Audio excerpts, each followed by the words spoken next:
ನಮಸ್ಕಾರ ಸ್ನೇಹಿತರೆ, ನಮ್ಮ ಚಾನಲ್ಗೆ ಸ್ವಾಗತ. ಸ್ನೇಹಿತರೆ, ಕಳೆದ ಕೆಲವು ದಿನಗಳಿಂದ ಕಾವೇರಿ ಜಲನಯನ ಪ್ರದೇಶದಲ್ಲಿ, ವಿಶೇಷವಾಗಿ ಕೊಡಗು ಹಾಗೂ ಕೇರಳದ ವಯನಾಡು ಭಾಗದಲ್ಲಿ ಉತ್ತಮ ಮಳೆಯಾಗುತ್ತಿರುವ ಕಾರಣ ಕಾವೇರಿ ನದಿಗೆ ಒಳಹರಿವು ಹೆಚ್ಚಿಗೆಯಾಗಿದೆ.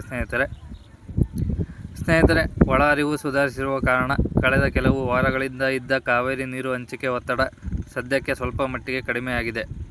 ಸ್ನೇಹಿತರೆ, ಕರ್ನಾಟಕದ ಸರ್ಕಾರವು ನ್ಯಾಯಾಧೀಕರಣದ ಆದೇಶದಂತೆ ನೀರು ಬಿಡುಗಡೆ ಮಾಡುವ ಪ್ರಕ್ರಿಯೆಯನ್ನು ಮುಂದುವರಿಸುತ್ತಿದೆ. ಸ್ನೇಹಿತರೆ, ಒಟ್ಟಾರೆ ಕಾವೇರಿ ಜಲನಯನ ಪ್ರದೇಶದಲ್ಲಿ ಮಳೆ ಮುಂದುವರೆದರೆ ಜಲಾಶಯಗಳ ನೀರಿನ ಮಟ್ಟ ಇನ್ನಷ್ಟು ಏರಿಕೆಯಾಗುವ ನಿರೀಕ್ಷೆ ಇದೆ. ರೈತರು ಹಾಗೂ ಸಾರ್ವಜನಿಕರು ಮುಂದಿನ ಮಳೆಯ ಸ್ಥಿತಿಯನ್ನು ಗಮನದಲ್ಲಿಟ್ಟುಕೊಳ್ಳುವುದು ಅಗತ್ಯ. ಬನ್ನಿ ಸ್ನೇಹಿತರೆ, ಡ್ಯಾಮ್ನ ಲೆವೆಲ್ ಎಷ್ಟಿದೆ ಅಂತ ನೋಡೋಣ.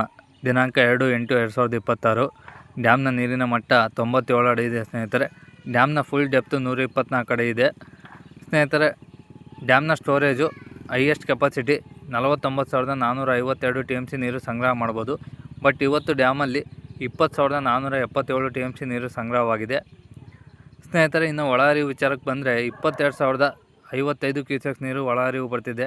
ಕೊಡಗಿನಲ್ಲಿ ಮಳೆ ಪ್ರಮಾಣ ಜಾಸ್ತಿ ಆಗಿರೋದ್ರಿಂದ ಕಾರಣ KRS ಡ್ಯಾಮ್ನ ಒಳಹರಿವು ಚೆನ್ನಾಗಿ ಹೆಚ್ಚಾಗ್ತಿದೆ. ಸ್ನೇಹಿತರೆ, ಇನ್ನು ಹೊರಹರಿವು ವಿಷಯಕ್ಕೆ ಬಂದರೆ 1,395 ಕ್ಯೂಸೆಕ್ಸ್ ನೀರು ತಮಿಳುನಾಡಿಗೆ ಬಿಡ್ತಿದ್ದಾರೆ. ಇನ್ನು KRS ಡ್ಯಾಮ್ನ ಸ್ಟೇಟಸ್ಸು 41% ಫುಲ್ ಆಗಿದೆ. ಸ್ನೇಹಿತರೆ, ಪ್ರತಿದಿನ ಡ್ಯಾಮ್ ಅಪ್ಡೇಟ್ಗಾಗಿ ದಯವಿಟ್ಟು ಚಾನಲ್ನ ಸಬ್ಸ್ಕ್ರೈಬ್ ಮಾಡಿ ಸಪೋರ್ಟ್ ಮಾಡಿ.